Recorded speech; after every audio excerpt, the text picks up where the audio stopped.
አሰላሙ አለይኩም ወራህመቱላሂ ወበረካቱሁ። ውድና የተከበራችሁ ውድ የዜድ ዩቲዩብ ተከታታይ እህት ወንድሞቼ ቤተሰቦች ውድ ቤተሰቦቼ እንዴት ናችሁ? ደህና ናችሁ ወይ? አልሐምዱሊላህ ሰላም ነኝ። በድጋሚ ክፍል 3 ከባለፈው የቀጠለ የእህቶቻችን የህይወት ታሪክ ወይ ደግሞ የስደት ታሪክ። በነገራችን ላይ የህይወት ታሪክ ላይ አልገባንም። ያው የስደት ታሪክ አላማችን ወይ ደግሞ እዚህ መተን ልንሆን የፈለግነውና ወደፊት ደግሞ ቆም ብለን እንድናስብ የሚያደርገንን ነው እየተወያየን ያለ ነው።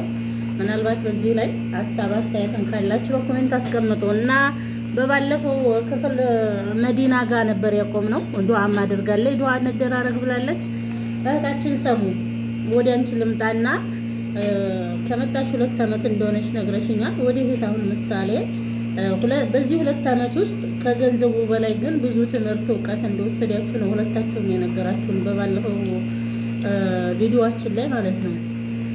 እና አሁን ወደፊት በዚህ በቀሪው ወይ ደግሞ የወደፊት እቅዳችን ምን ማድረግ አስባችኋል? ወይ ደግሞ ምን ለመስራት ወይ ደግሞ ምን እቅድ ያላችሁ? ምሳሌ ሁላችንም የሆነ እቅድ ይኖረናል።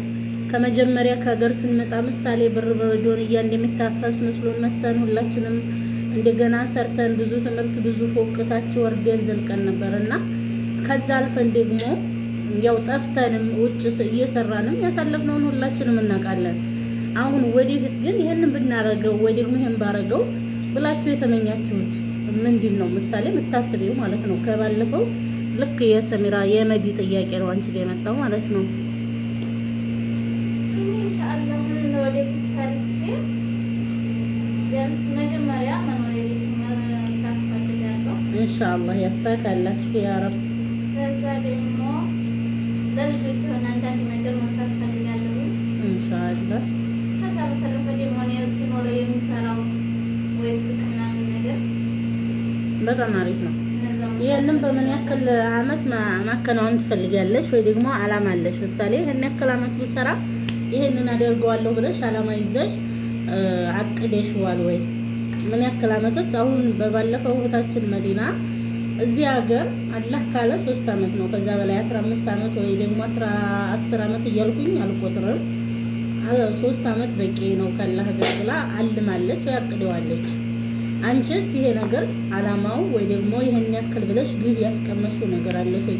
በተለይ ደግሞ ልጆች ጥለን ስንመጣ ይለያል። ልጅ ጥሎ የመጣ ሰውና ልጅ ጥሎ ያልመጣ ሰው ይለያያል። ሁሉም አኗኗሩም ወይ ደግሞ ሀሳቡ አላማው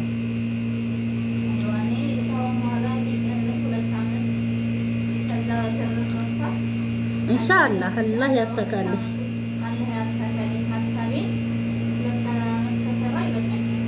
አላህ ያሳካልሽ ቢኢዝኒላህ ተዓላ። አሪፍ ነው። በዚህ 2 አመት ቤትንም ሱቅም ለልጆችሽም መስራት አስበሻል። አላህ ደግሞ ህክማውም ጠበቡም ብዙ ነውና ያሳካልሽ ነው ለልምችለው ኢንሻአላህ። ከዛ በተረፈ የምታስተላልፉት መልእክት ካለ ወይ ደግሞ ለሌላ ሰው ምሳሌ እኛ ተሞክሮ አለ ይሄ ቢሆን እንዲህ ነው ብላችሁ በዚህም ሀገር ይሁን ሌላም ሀገር ላይ ብዙ እህቶች በተለይ ስራ በማጣት የሚሰቃዩ ጠለብ ላይ ደግሞ በአሁኑ ሰዓት በተለይ የሚመጡት ረሃብ ምናምን አለ እያሉ የሚያለቅሱ ወይ ደግሞ ምግቡን አለምዲ ብለው የሚናፍቁ ያልተስማማቸው የሚያለቅሱ እህቶችን መልእክት ካለሽ ማለት ነው ካንቺ ለገጠመው አሪፍ ነው። እኛም ከጠበብ ወጥቼ ትንሽ የገጠመኝ ችግር ያው ይገዛ ቤት ስንቀመጥ ስራ መጥፋት ነው እንጂ ያው ስራው አልሐምዱሊላህ ከነሱ ጥፍ ነው የምንሰራው። ግን ጠለብ ውስጥ አሁን በዋይፋይ ችግር፣ በልጆቻችን ባለመገናኘት፣ በምግብ ችግር በዛ ላይ ታሳኑና የጠፋ ነው። ጠፍተን ትንሽ የስራውን ሰዓት ተበላሽቶ ስራ መጥፋት ነው እንጂ እንዳይጠፉ ነው።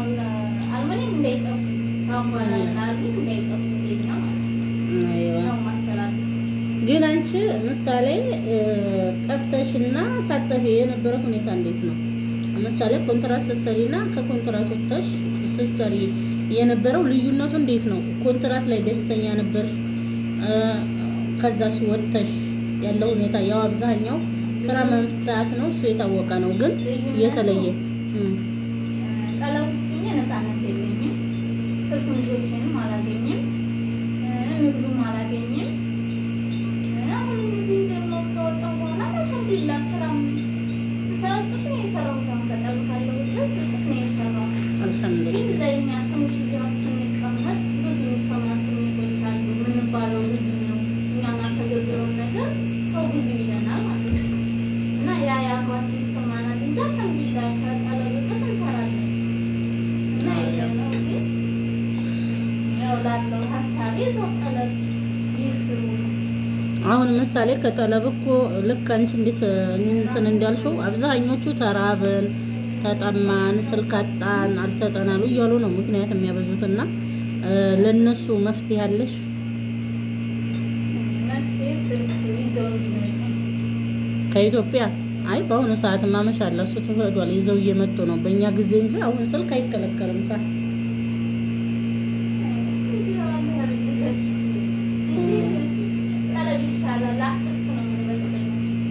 ጀዛክላሁ ኸይራን።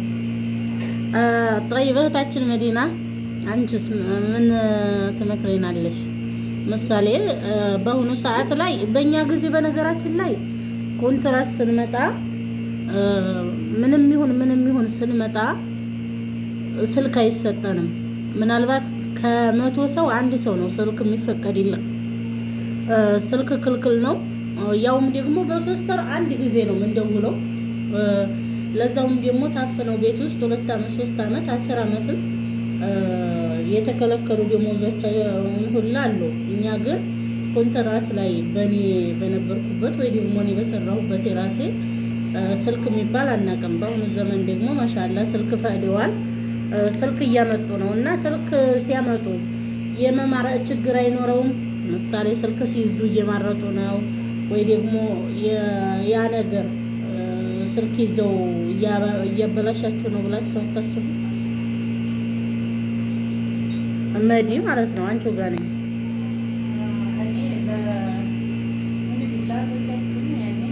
ድምፅሽ ግን እየተሰማ አይደለም።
ሶሻል ሚዲያ ላይ በተለይ ቲክቶክ በጣም የሚያሳልፈው ማለት ነው። በጣም እውነት ነው። እየተጠራ እንደራሱ ማንሰማበት አጋጣሚ ይኖራል። ብዙዎቻችን ማለት ነው እየተጠራ ማንሰማበት አጋጣሚ ይኖራል። በቃ ሩጠን እንኳ ስራችንን እንኳ ጨርሰን ሩጠን ምግብ እንኳ ትዝ አይልም። ከምግብ ስልካችን የሚበልጣል ማለት ነው። እሱ አጋጣሚ ያለ ግን ደግሞ 50% ስልካችን አንደኛ ቤተሰብ ላይ የፈለግን እናገናኛለን። ሁለተኛ ግን በተለይ ለሙስሊሞች በጣም ጥቅም ያለው ከራሴ ጀምሮ አሁን ቁርአን ማዕራት እየቻልኩት ወይም ቁርአን የጀመርኩት ከመጣሁ መዋል እየጀመርኩት እና አልሐምዱሊላህ ለሱ ነገር በጣም ከሚባል በላይ ታሪክ ነው ማለት ነው። እና ሶሻል ሚዲያ ላይ የምትከታተሉ ቲክቶክ የምታዩ ልጆች ከራሴን ጀምሮ ግንተው ያኔ የሆነ ትምህርት ለመውሰድ ካልሆነ በቀር ስልካችን ላልሆነ ጊዜ ማቃጠሉ አስፈላጊ አይደለም ማለት ነው። ባለችን ጊዜ ቲክቶክ ከምናይ ባለችን ሰዓት ሩጠን ዩቱብ ገብተን ራሱ ቁርአን ብናዳምጥበት ብንቀራበት ትልቅ ነገር ነው እና ያው ልብ ያለው ልብ ይበል ነው። በነገራችን ላይ ስልክ የያዘ ሰው ማለት ነው። ጀዛከላሁ ኸይረን። ልብ ይላል። በነገራችን ላይ በጣም ልብ ይላል። እኔ ለመጀመሪያ ጊዜ እንዴት እንደሆነ ራሱ አላውቅም። ቁርአን ማለት ነው ከአይነት ወዴት እንደሆነ ምን ብዬ እንደሚጀምረው ራሱ አላውቅም። ግን ያስተማሪ ስልኬ ነው። ሶሻል ሚዲያ ቲክቶክ ላይም ዩቲዩብ ላይ ገብቼ አንዳንድ ነገሮችን አየሁ። በዛው ተማርኩኝ። አልሐምዱሊላህ ያቀሩኝ ኡስታዞች ለመጀመሪያ ጊዜ አይዲያ ያቀራችኝ እህቴ በዛው አጋጣሚ አመሰግናለሁ። ያኔ ታክሬ ጨርሰኝ ያጠናከረችኝ እሷ ናት። አመሰግናለሁ ማለት ነው። በዛው አጋጣሚ እና ተጠቀሙበት። ስልክ በነገራችን ላይ ይጠቅማል ብላለው ሰው ስልክ በጣም የሚጠቅሙ ነገር ማለት ነው። እና ይህን ይመስላል። ጠለብ ያላችሁም በጣም ጉዳት ላይ አደጋ ላይ ካልሆናችሁ አልፋችሁ ሰው ላይ ነኝ ብትወጡም ያኔ እንግዲህ ያው የስራ መጥፋት አለ በጥጋብ የምትወጡት ማለት ነው። በችግር የሆናችሁ ግን ርዚቅ ባላ እጅ ነው። ርዚቅ ማየቱ ትልቅ ነገር ነው። አግቶ አሁን በፊት ሳይለቀሩ መጀመሪያ በታገደ ጊዜ በሌላ ላይ መጥቷል። አሁን ብዙዎቹ እንዴት አግተኛ አላመት ታግታ ደረሳ ነስል ምናምን ይለዋሉ እና እንዴት አጋጣሚ በነዚ አጋጣሚ ካለ ከቶ መስራት ነው። አልሐረልን ድረስ እንሰራለን፣ ርዝቃችን እንባላለን። በጦሮ ሳይገባው ያደርግና ያው የአየሩን እያያዝን መጠቀም ብቻ ነው። አልሐምዱሊላህ አብሽሩ፣ አይዟችሁ እላለሁ ማለት ነው። እዛው አጋጣሚ ጀዛከላሁ ኸይረን። በጣም አሪፍ መልዕክት ነው ያስተላለፍሽው እህታችን። ሰሙስ የምትይኝ ካለሽ በስተመጨረሻ የምታስተላልፊልን መልዕክት ካለሽ ግን ጨርሰሻል? በቃ ጥሩ ነው። ስደት ከመጣሽ ግን ያገኘሽው እውቀት ማለት ዲናዊ እውቀት የለም።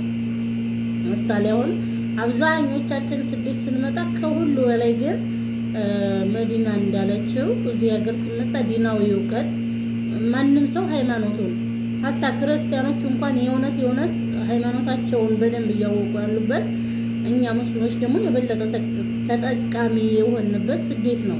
ሀገራችን ላይ ጎሎን አይደለም፣ ግን ደግሞ ስደት በጣም ብዙ ነገር አሳውቆናል ከራሴ ጀምሮና ስለዚህ ዲናዊ እውቀት ያገኘሽበት ጥቅም የለም።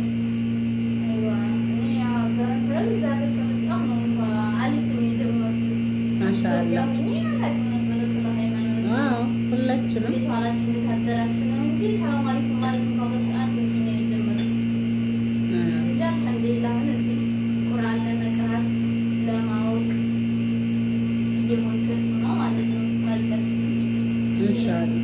ትጨርሻለሽ ባላ ፈቃድ።